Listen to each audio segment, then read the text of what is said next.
The following program is rated TV MAL. It contains strong language and is intended only for mature audiences.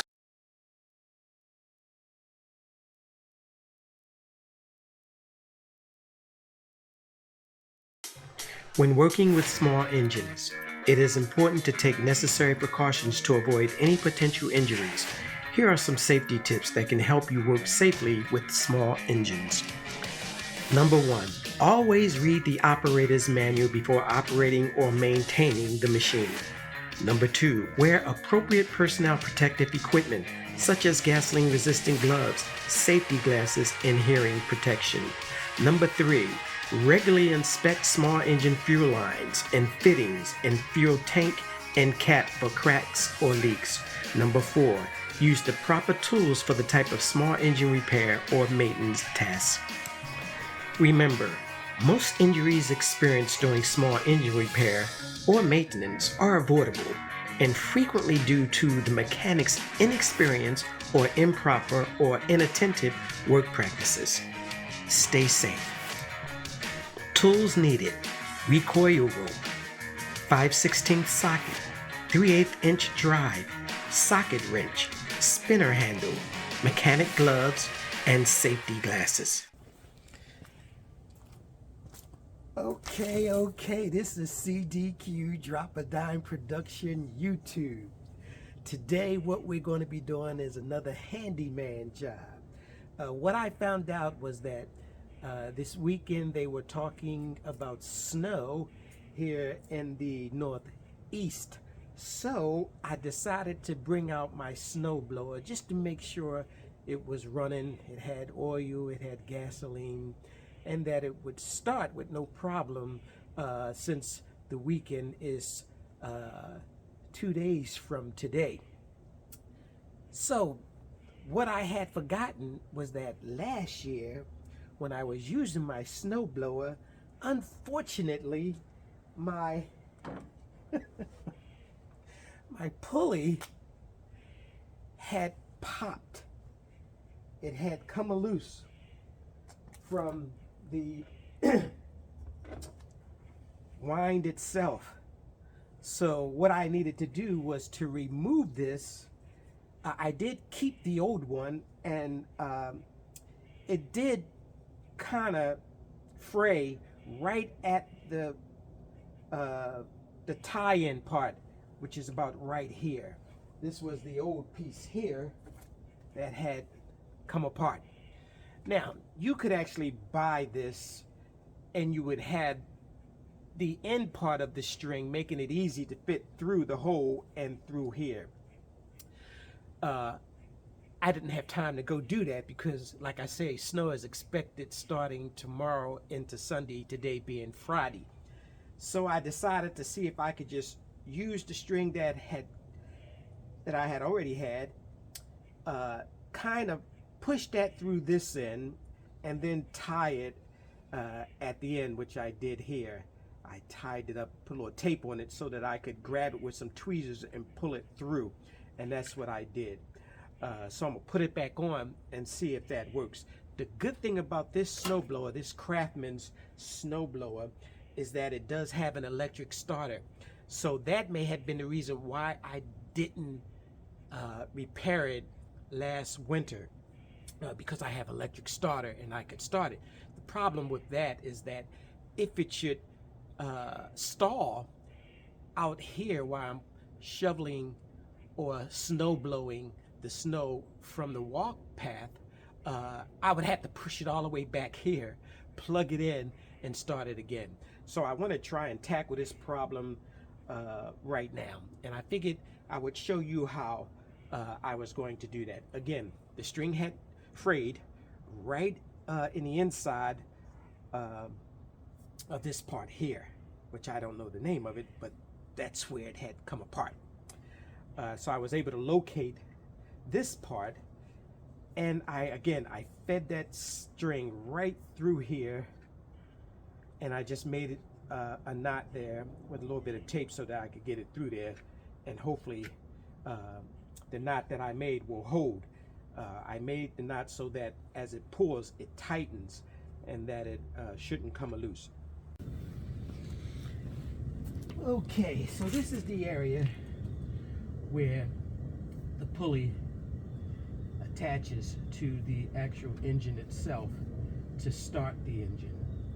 What I did was I removed this part here so that I could reattach the pulley cord back into the pulley housing or casing, and then put it back together and see if it works or not. So that's what I'm going to do now. Like I said, I already removed it by just removing 3 of the bolts here.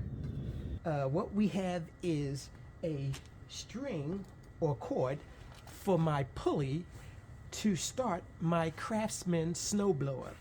What you can see here is that the actual cord has frayed and popped and has come loose. So what I'm preparing to do is use that same string and just tape the frayed part on the other side, which was here.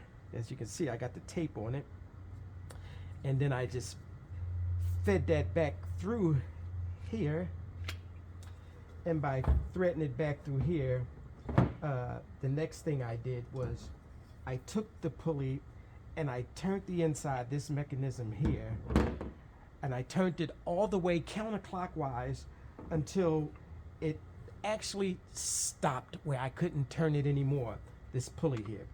And once I've done that, I put this in between so it wouldn't retract, and I was able to then tie a knot on the end of the frayed cord and make a new knot on the end of the frayed cord, and now I'm going to attach it back to the snowblower to see if it works. So it does retract because I turned this counterclockwise, threaded the string, the cord, back through here, which then goes back through this part here.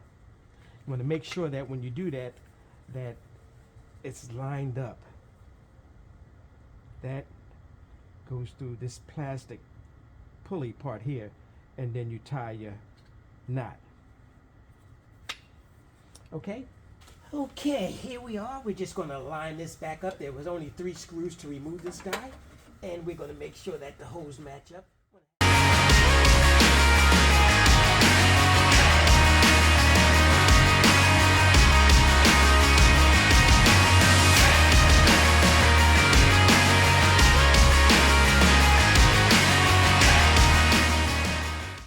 So I'll go ahead and tighten them down. They seem to all fit. Don't have to move it anywhere. Make it fit the holes. They all seem to be lined up, and just enough so that they're tight but not over tightened. Okay, that should do it there. And we'll see if this guy starts up.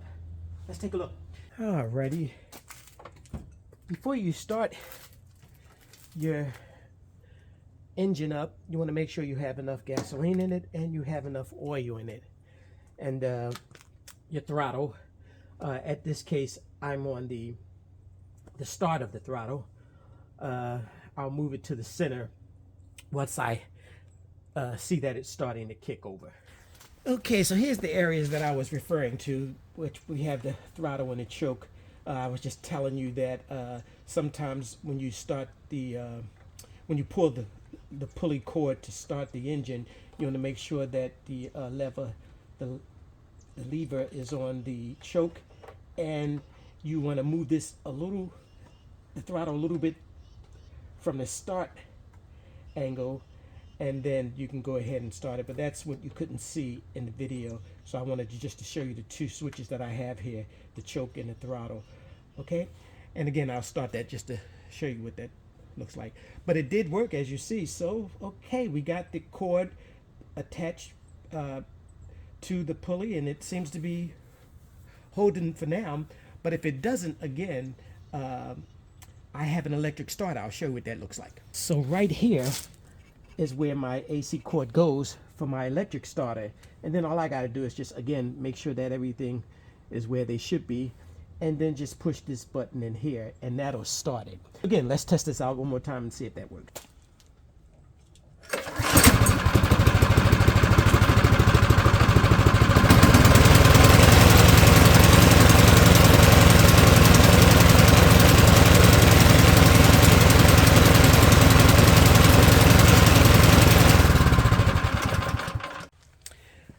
Okay, so that'll do it. That's another CDQ Drop a Dime YouTube production, a handyman job repairing the pulley cord on a Craftsman snowblower. I believe that was 179 cc engine.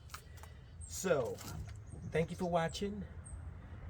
Be safe, and may God bless you and your family. And remember, for God so loved the world that he gave his only begotten Son, that whosoever believeth in him should not perish, but have everlasting life. Your soul is important. It's eternal. Make sure you have insurance that'll get you from earth to heaven. And that is only through Jesus Christ, for there is none other name given unto man in which we can be saved or reach the Father in heaven, is through Jesus Christ only. Thank you for watching. Be blessed and be safe.